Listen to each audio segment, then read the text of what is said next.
Norma Doors technologies. 60 years ago began the forge of a full life dedicated to doors production. Tradition, technology and sustainability melt to create the highest level door. The production plant from San Leonardo in Soria, Spain, started up collecting the timber works production from this region.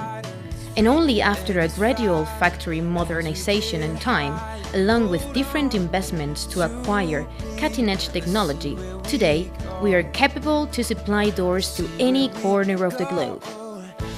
The marketing technology component would be insufficient if it wasn't for the workers of this company that pamper each door with her expert hands. All materials coming into the plant are reviewed one by one before treatment, during and of course personally by the staff of quality control before leaving for its destination.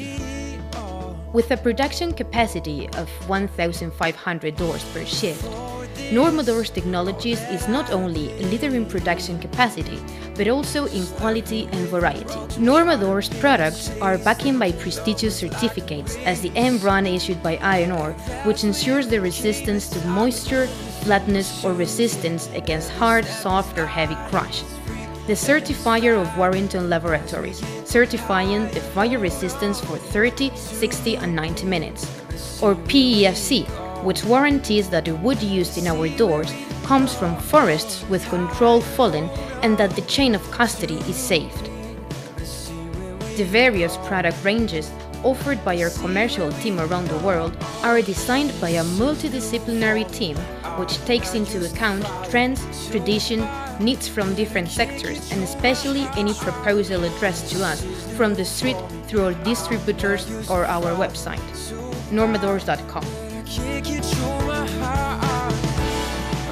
The firm Norma Doors Technologies, as a demonstration of their ability of adaptation to the changing times we are living, keeps permanently in touch with interiorist, architecture, wholesale and distribution professionals so that the final customer can order the doors to his prescriber by its name, Norma Doors. Norma Doors Technologies.